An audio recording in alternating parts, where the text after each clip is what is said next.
When you read the New Testament and you read the epistles of Paul, oftentimes he'll use phrases like, the gospel that I preach.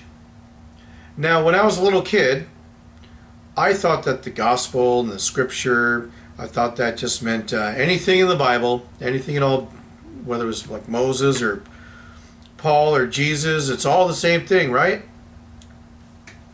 Well, let's take a closer look at this before we go any further. God gave me 2 ears and 1 mouth because he wants me to listen twice as much as I talk. And that's what I've been doing for the last few years, listening to people like Joyce Myers, Kenny Copeland, Andrew Farley, and also a lot of rabbis. Rabbi Tovia Singer is one of my favorites. Rabbi Michael Skobac, there's a bunch of them. Anyway, I look for consistency, and eventually you can kind of tell who's lying and who's telling the truth. And I don't trust anybody that doesn't say, don't take my word for it, look it up for yourself, read it for yourself. And whenever I listen to rabbis, they're always quoting from the scriptures.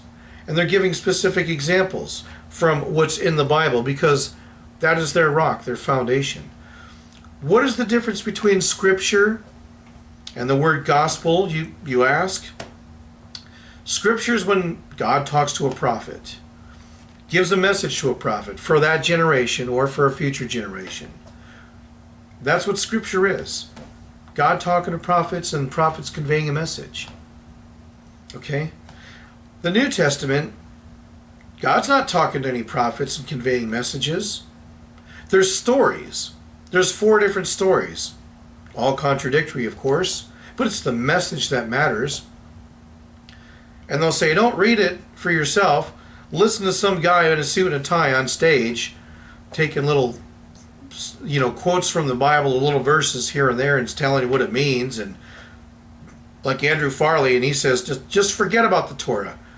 Jesus is going to cry if you read the Torah. All right, you're backsliding on Jesus. All you got to do is focus on Jesus, and you won't want to sin. Not going to get into all that. But anyways, here's something else I want to point out. The Gospels in the New Testament come first. Matthew, Mark, Luke, John, and Acts. And then we have the epistles. What does that word epistles mean? Well, it's letters. It just means letters. If Paul was alive today, he would be sending text messages and emails. Okay, they're not messages from God given to a prophet for that generation. Gospels, it's spoken word. Okay, now, when I was a little kid and I used to read the Bible, I would think that whenever Paul said, the gospel that I preach, you always see that in the epistles, don't you, in Paul's letters. The gospel that I preach. Well, when I was a kid, I thought that meant like one of the 4 gospels I had just read. Matthew, Mark, Luke, or John. But recently I've come to learn, and don't take my word for this, look it up for yourself, the epistles were written before those gospels. So whenever you hear Paul saying, the gospel that I preach, ask yourself this. If Paul was here, I'd ask him, what gospel would that be? All right, because there were no gospels when Paul was preaching. I'm going to do some videos about specific items that Paul claims in his gospels to be like proof texts. You know, they always say, and this was done to fulfill the scriptures, or done to fulfill the prophet. All right? And you look it up in the Old Testament, and you're like, oh yeah, it does say that. Or it does say something kind of like that. And in other cases, it's just not there at all. I'll give you examples, too, in another video about where both Paul and Jesus and the other epistle writers, James, Jude, Timothy, guys like that, where they quote things that they say are in the scripture in the Old Testament, and they're not. And you look in the footnotes, and it's like from things like Tartarus or some other Greek philosophy, or even the book of Enoch. Anyway, just a little something to start thinking about, get the juices flowing. So whenever Paul says, the gospel that I preach, what gospel would that be? Okay?